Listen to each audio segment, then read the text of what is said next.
The creation story in Genesis is one of the most influential texts in human history. But many people don't realize two things.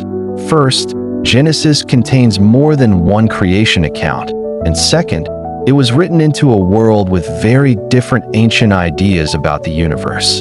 So what does the text actually say, and what did it mean to its earliest audience? In this episode, we'll do three things. 1. Summarize Genesis 1 in a clear timeline.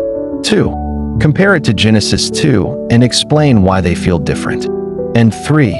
Place both stories in ancient Near Eastern context, without sensationalism. Genesis chapter 1 is structured like a sequence, often summarized as 7 days.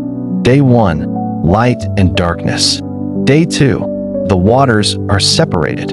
Day 3, land appears and vegetation is introduced. Day 4, lights in the sky, the sun, moon, and stars mark seasons and time. Day 5, sea creatures and birds.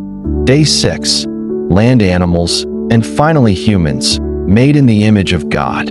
And Day 7, rest, setting a rhythm that later becomes central to biblical practice. Whether you read it as literal, symbolic, or theological poetry, Genesis 1 communicates a powerful idea. Creation is ordered, purposeful, and not random.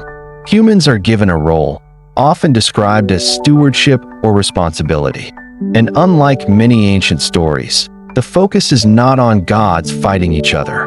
It's on order, boundaries, and meaning. Then Genesis chapter 2 shifts style. Instead of a 7-day sequence, the story zooms in, focusing on a man, a garden, work, relationships, and moral choice. It's more personal and grounded. You see the creation of Adam, the Garden of Eden, and later the creation of Eve.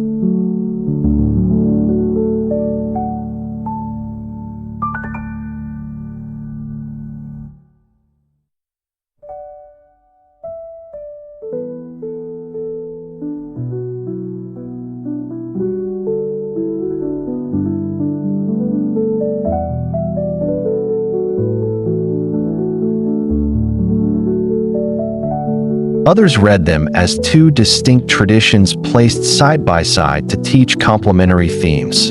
To understand creation in Genesis historically, it helps to remember the ancient world around Israel. In Mesopotamia, there were famous creation stories, like Enuma Elish, where divine conflict and cosmic struggle are central themes. Genesis doesn't copy those stories line for line, but many scholars note it speaks into the same world of ideas, offering a different theological message: one God, order over chaos, and humans with purpose. In that sense, Genesis can be read as both a creation story and a statement about who God is. Quick questions people always ask: why is there light before the sun? In Genesis 1, light functions as the first act of order. Then the lights are assigned to govern time. Why two accounts? Because the text is doing two jobs: a cosmic overview, then a human-focused story. And what's the main point? Genesis is presenting a world created with intention and humans accountable within it. So the Genesis creation story is not only a timeline, it's also a worldview. Genesis 1 emphasizes order, purpose, and rhythm. Genesis 2 emphasizes human life, relationship, responsibility, and choice. And historically, both are best understood against the background of the ancient Near East, where Genesis offered a distinct vision of creation. Next episode, we'll look at the Garden of Eden story as ancient history and literature, what the text says, what the symbols likely meant, and how it connects to the ancient world. Watch it next in the playlist. Thanks for watching.